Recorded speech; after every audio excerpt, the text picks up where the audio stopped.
Jadi post-truth itu adjektif ya, kata sifat. Menjelaskan satu situasi kalau ada satu kondisi ketika fakta objektif less influential, kalah penting, kalah berpengaruh, tidak terlalu penting untuk in shaping public opinion, untuk membentuk pandangan masyarakat. Jadi yang objektif itu tidak laku. Kalau kamu ngomong faktanya ini loh, kebenarannya ini loh, itu tidak laku. Orang tidak terlalu percaya. Then appeals to the emotion and personal belief. Dibandingkan yang sifatnya emosional dan kepercayaan. Personal belief berarti kepercayaan pribadi. Jadi orang disodori fakta tidak terlalu percaya. Tapi kalau sudah menyangkut emosi atau keimanan, kepercayaan, isinya seabsurd apapun orang percaya. Itu post-truth. Jadi meskipun sudah jelas di depan matamu kenyataannya begitu, tapi kamu tidak percaya kalau ada misalnya orang lain ngomong sebaliknya, tapi dasarnya adalah emosi atau personal belief. Oke, nah itu situasi ini namanya post-truth. Ya, nanti kita jelajahi logikanya dari awal sampai akhir, bagaimana post-truth itu sampai kejadian sampai hari ini populer sekali, luar biasa. Jadi ketika kebenaran objektif, fact itu kan kebenaran, bahwa masjid ini warnanya hijau.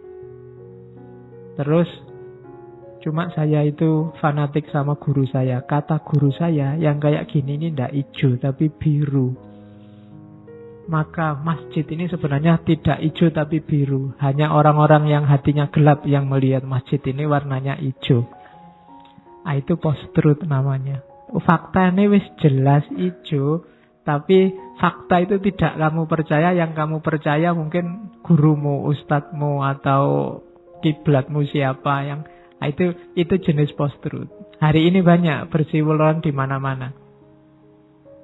Sudah jelas berkokok, itu kan harusnya ayam. Tapi kamu nunggu fatwa dulu.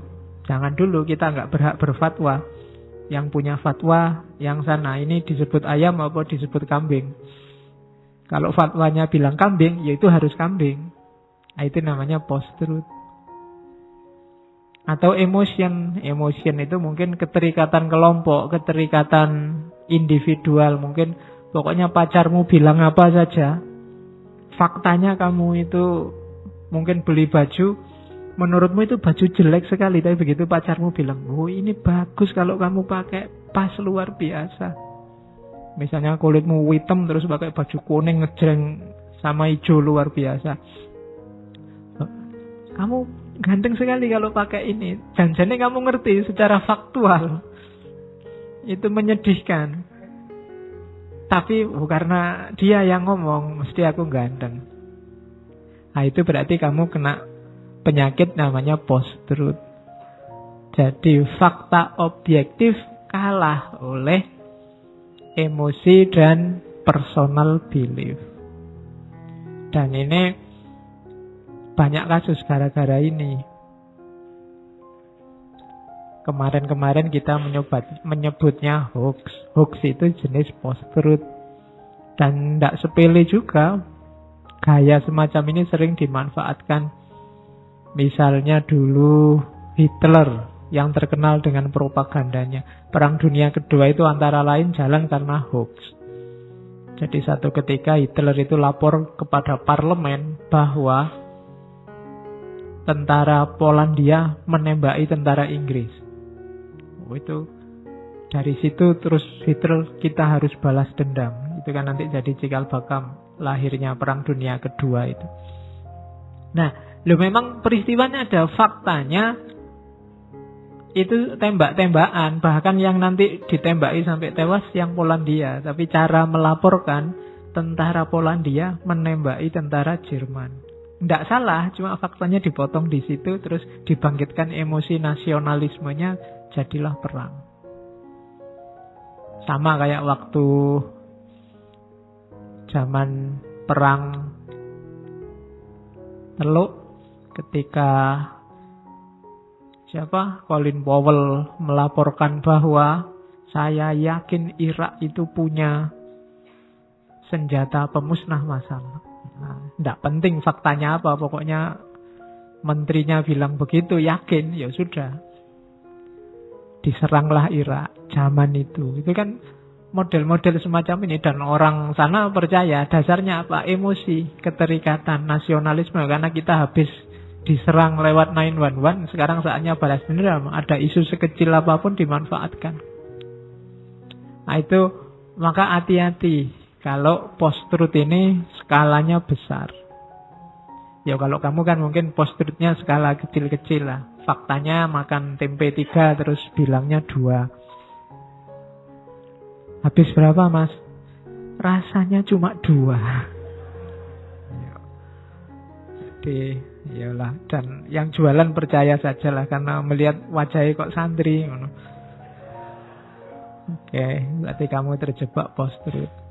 Banyak istilah-istilah lain yang senada. Misalnya yang Brodiat punya simulakra, itu janjane yang milik masuk kategori post-truth. Realitas yang dibikin nyata, padahal dia tidak nyata. Atau ada yang pakai istilah pseudo-event. Jadi sesuatu yang dibuat dan diadakan untuk membentuk citra dan opini publik,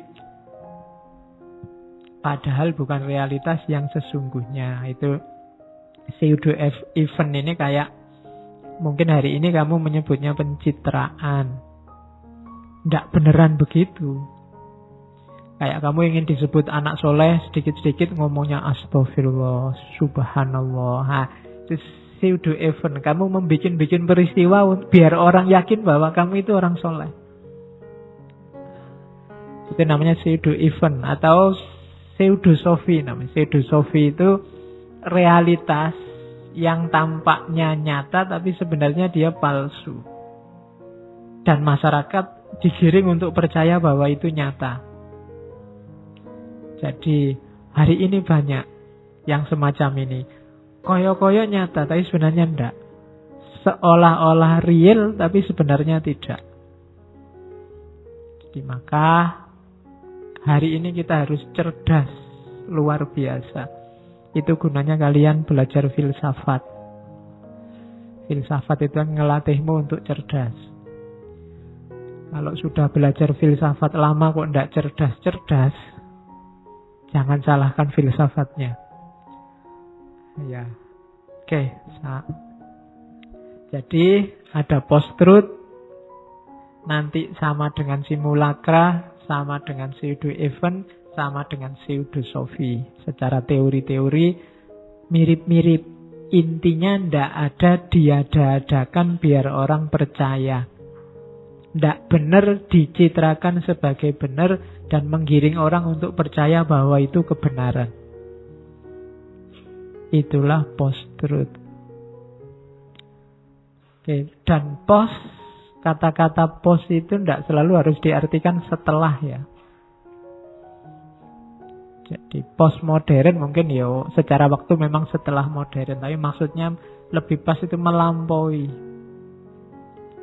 Kayak post-truth itu berarti melampaui kebenaran. Ya kalau sudah melampaui kebenaran ya tidak benar. Bukan kok sangat benar. Oh itu sudah benar masih post lagi. Tidak. Setelah tidak. Itu melampaui kebenaran berarti sudah kayak post reality itu berarti sudah bukan realitas lagi. Dia sudah melampaui realitas.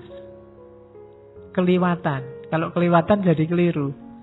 Kayak di Jawa itu ada beda antara jero dan kejeron. Kalau jero itu dalam. Kalau kejeron itu terlalu dalam. Kalau terlalu dalam jelek. Pinter sama kepinteran. Kepinteran itu kalau dalam Jawa konotasinya jelek. Terlalu pinter. Biasanya orangnya cenderung malah licik. Jadinya jelek. Jadi Pinter ya, tapi jangan kepinteran. Kamu kalau ngomong yang dalam, yang jero. Ning ojo kejeron. Kalau kejeron jelek. Kejeron itu harusnya sudah selesai, ndak harus diperdalam lagi, kamu perdalam. Jadi akhirnya kamu bingung dewe, itu namanya kejeron. Misalnya, Pak, saya ingin membahas filsafat tentang makan. Makan dari perspektif ontologi, menurut Ibnu Arabi itu hubungannya sama kejeron. Ya makan aja, kamu lapar makan untuk biar tubuhmu sehat, selesai, simpel. Tapi ketika pokoknya sedalam-dalamnya enggak. Yang enggak harus dibahas sangat dalam, enggak usah dalam-dalam, dibahas biasa saja. Misalnya jam 8 pagi, perutku kok kerucuk-kerucuk ya. Ini dari perspektif filsafat apa gitu, kira-kira analisis. Itu enggak usah, enggak penting. Kamu tinggal ke warung makan, beres urusannya.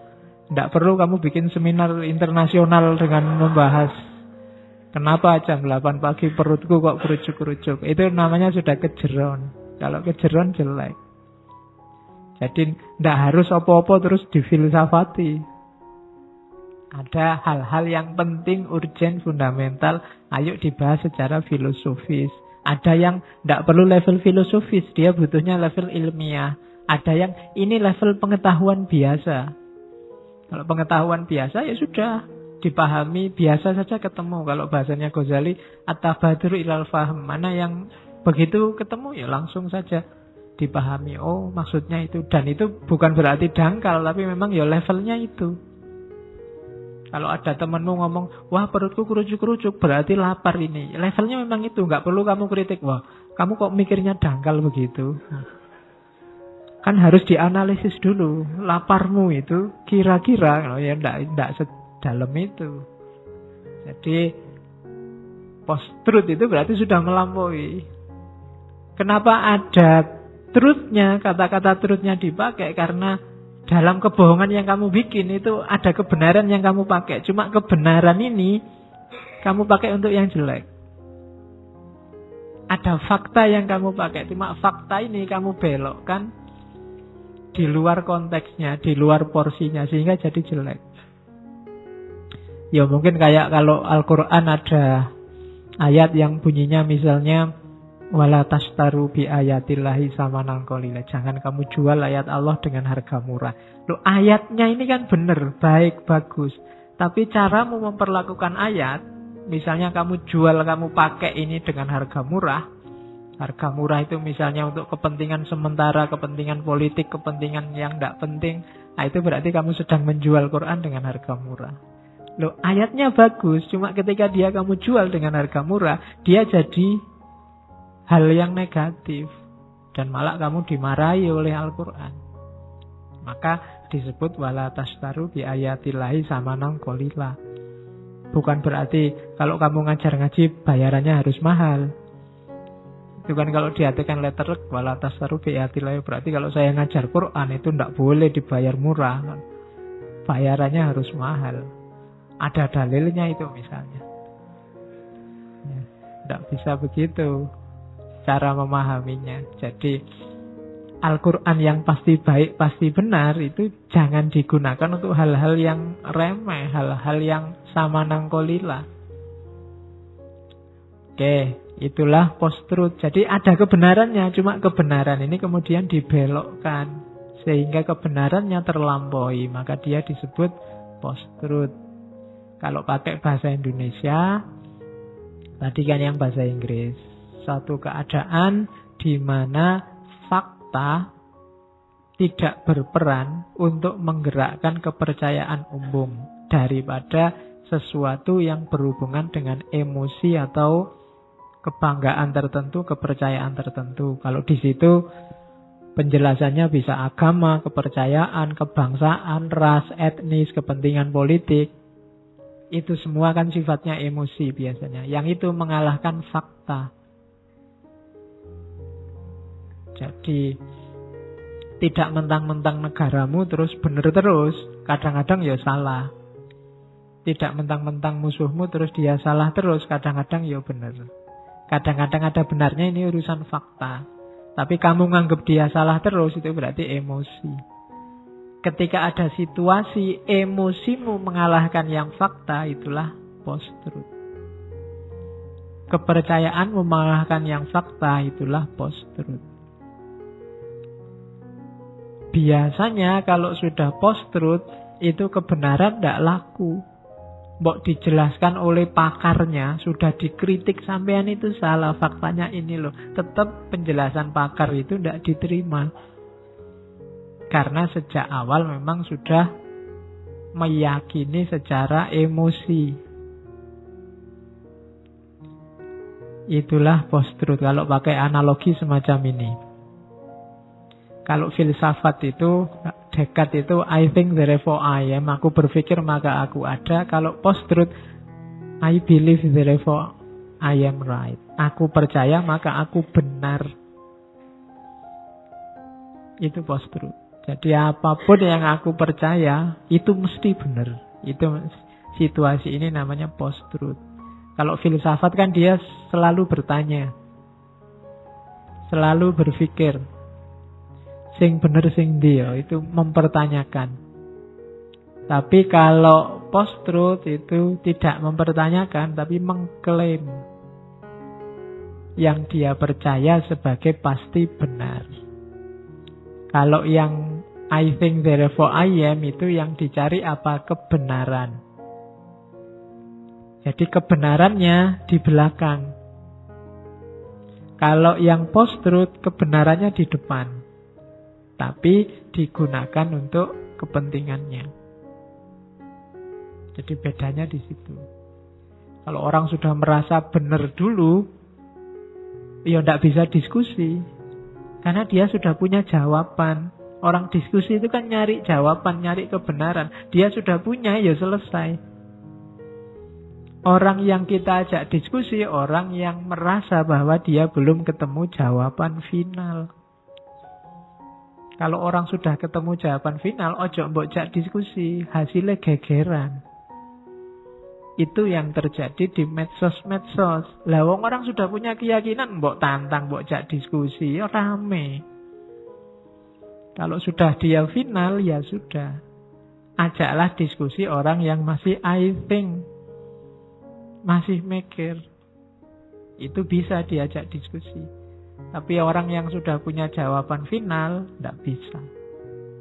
Ya kamu hati-hati. Daripada tiwas kamu capek, hasilnya musuhan kan mending ya sudah. Kamu punya keyakinan ya monggo. Saya tidak tahu kalau saya ngomong post-truth ini yang terbayang di kepalamu, dirimu sendiri apa orang lain. Biasanya yang kamu tuding mesti orang lain. Orang lain itu loh yang post-truth. Nih aku kan enggak, aku mesti yang truth. Kamu mesti ngono.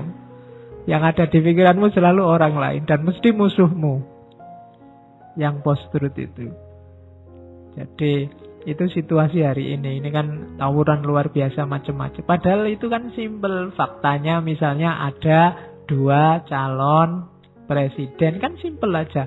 Ada yang suka calon A, ada yang suka calon B. Kan biasa saja toh. Tidak ada yang istimewa. Cuma terus orang karena itu tadi memperdebatkan, mendiskusikan, saling menabrakkan apa yang sudah masing-masing dianggap final. Akhirnya sama-sama jatuh. Kalau sudah kehabisan bahan ya terus saling menyerang.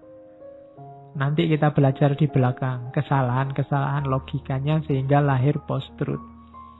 Tapi sampai di sini kita ingat bahwa ternyata post-truth itu I believe therefore I am right. Aku percaya berarti aku benar. Kalau ada orang yang sudah punya sikap semacam ini, ya sudah dia final. Beda dengan yang sebelahnya. Kalau yang sebelahnya ini selalu mencari yang benar dan yang lebih benar. I think therefore I am. Terus, kenapa kok banyak orang ikut dengan post-truth, padahal itu tadi kan cuma bohong, cuma ngapusi, tidak faktual. Itu saya bawa quote dari Joseph Goebbels. If you repeat a lie often enough, people will believe it. And you will even come to believe it yourself. Kalau kamu mengulang-ulang kebohongan, often enough, sangat sering, orang akan percaya kebohonganmu itu, bahkan kamu sendiri akan percaya dengan kebohonganmu. Wong kamu yang ngapusi, kamu itu ngerti kalau kamu bikin kebohongan. Cuma ketika kamu ulang-ulang terus, orang lain jadi percaya, kamu sendiri itu loh merasa kebohonganmu jadi kebenaran. Padahal kamu sendiri yang bikin. Tadi kan kamu yang bikin bohong-bohongan. Sekarang kamu sendiri ikut percaya bahwa itu nyata. Jadi yang tadi bikin cerita bohong, sekarang ikut-ikutan.